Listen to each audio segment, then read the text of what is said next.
I will birth those stanzas.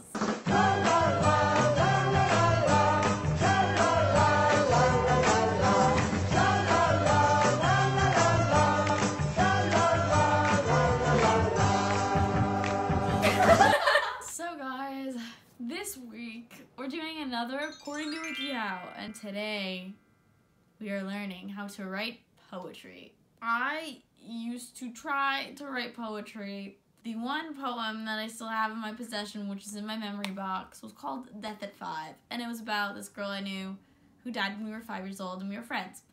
Yeah, love that morbidity and really vital information, but it was all like couplets, you know. I now want to evolve. I want to have like artsy poetry skills that I can use in my life, so, and or write songs. Let me just drop an album. I wish it was talented. Anyway, let's begin. Writing poetry can be fun, fulfilling hobby. You may feel your poem should mean something, have a deeper message for readers to discover. Start brainstorm ideas about the kind of meaning you want to convey. We will all die, so balls to the wall. There's my meaning. Okay. Brainstorming and prewriting. I should probably get some paper. Several days later. Okay, brainstorming and prewriting. She's like, yes, I'm gonna be successful. Thumbs up means I'm good. Rewrite about topics that mean something to you. If you want to write a meaningful poem, you should go into it with an idea of what you're trying to convey. Poems can be about a variety of topics: love, loss, grief, excitement, joy. Grief, I did that already, guys. Wow, even that terrible poem. Sit down and do a 10 to 15 minute free write. Okay, what are things most meaningful to me? Let's start with a list. Most meaningful things. My family, my dog. Survival. A penguin. Cha-ching, cha-ching, money. Why did I say that? I'm weird. A microwavable rice cooker. So much meaning. I feel like this is a good list to start with, honestly. I don't know what else has some meaning. As you list topics, one may stand out as particularly meaningful. I think the winner is the microwavable rice cooker. That one really stands out to me, so that's what we're going with. So much meaning, so much depth. Yes, I am studious and I am... Look, I am him. He is me. Who are you? I am you. Stupid, I'm quoting a TikTok. Wait, who are you? I am you. I am me. No, sir, you are you. Such a lame person. Read other poets. Let me just Google this ish. Edgar Allan Poe. An icon. Let's just see what... Okay. Quotes. Let's just look at quotes. I don't want the whole poem. I'll get 6 minutes. Science has not yet taught us if madness is or is not the sublimity of the intelligence. I remained too much inside my head and ended up losing my mind. Deep. Thinking about pages. Is that formatting? Oh yes. Choose a structure. Poetry is a vast art form. Sonnets have 14 lines, 10 syllables. Okay, well, I'm gonna go with free verse because it says without a specific structure, and I'm a mess, and I am bad at organizational skills. Select your point of view. Well, from my point of view, maybe I will be the rice cooker. The microwavable rice cooker will be me. I'm going to personify the rice cooker, but do it from first person, so it is as myself. Yes. Yes, we're getting somewhere, kids. We're getting somewhere. Okay, writing your poem. My theme. Okay, well, it's about the rice cooker. I think I'm just gonna talk about the process and the emotional turmoil that it goes through to cook that rice. Use poetic devices to create meaning. So, symbolism, autonomy, repetition, simile, metaphor. Okay, I'm gonna try to make my entire poem a metaphor. What can a microwavable rice cooker relate to, like, what can it symbolize? Okay, you know what, I'm gonna write and I'm gonna figure it out. Maybe it won't symbolize anything in the end, but you know, either way, it's being personified. We are using those poetic devices. Convey feeling in images. Focus on a single moment. Oh yes, I will focus on that moment. You know, when the rice is brewing. Steal snippets of conversation. Ew, it's kind of creepy. You're just watching people conversation. You kind of just write down what they're saying. I mean, I don't know if that's worse or actually just like recording it. I feel like recording it's more invasive. You can use that more so as blackmail later. If you write it down, you can't really prove that someone else said it. Anyway, but you know, I don't promote that. Please don't do that.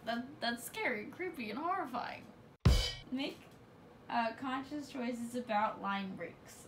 Of course. It's time to break that horse. I will break those stanzas. I will birth those stanzas like they were my own sons. Use enjambment? Okay, hold on. What is enjambment? I've never heard that in my life. Continuing a sentence beyond the end of a line without pausing. Oh. Okay. Remember your underlying meaning. Oh, okay. No one could forget the underlying meaning of my rice cooker. Revising your poem. Let's just read the tips so we know what to expect. Watch out for cliche phrases. The word cliche reminds me of my senior year AP Studio Art teacher because she said everything was cliche and she hated me. Manage sentimentality. Yes, because rice cookers are high-key sentimental objects. Make sure your meaning is conveyed. Well, I sure hope it is. I sure hope it does. Write a few drafts. Oh yes, this will be layered. This poem will be like Shrek. He will have layers. He will be like an onion. He will have layers. Onions have layers. Ogres have layers. Onions have layers. You get it. We both have layers. Let's begin to write our poem.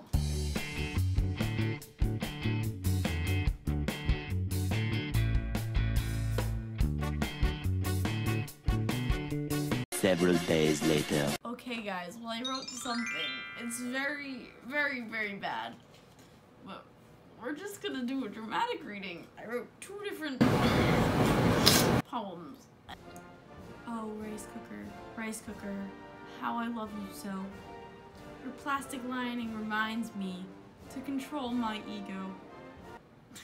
Small grains of the earth poured inside of you await their arrival to the steam room.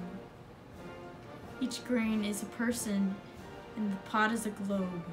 We are all connected, but nobody knows. And then in parentheses wrote, they do though. Most people should know that. We're all human. That was all I had for that one. This one is more of like a story. This is from the perspective of the rice cooker. I call it Ode of a Rice Cooker, a microwavable rice cooker. This is my duty. This is my job, to be filled up with water and steam the grain with ease. Cooking rice easily was a talent of mine. I made all the other appliances jealous, and I felt sublime. With each grain that falls, I feel it in the pit of my gut, and I know my duty is about to begin. First, I consume the rice. Then I drink the water. And finally, I go in the minute sauna, where the magic happens. The sauna is loud and makes a rumble. It sounds so loud, and I can't control this noise that engulfs me. With each passing second, my stomach's heat enlarges and the rice grows inside of me. I feel it expand with every waking inch of my inner plastic lining. Soon the sauna beeps and I am released once more. Then my hundreds of children are taken from me, which hurts because it wasn't my choice to abandon them. It was my duty. As I sit on the ledge and cool off, I think to myself, what an overpopulated world that I continue to contribute towards. At least my life is simple, and masters who eat my children strongly approve of my output. There's more where that came from. And the crowd goes. Anyway, I don't know what this video is, but I mean, I had a good time. Anyway, I hope you guys liked this video. If you did, please give it a thumbs up. Please let me know if you like this content. Stay safe, children, be good people, do amazing things, and have a great day. And I'll see you next week. Okay, bye. Guys, we really need to hit our like goal someday. I'm really challenging you. I thought we were stronger than this, but y'all aren't as supportive as I'd have hoped. That's it, my dudes. Oof, oof, oof.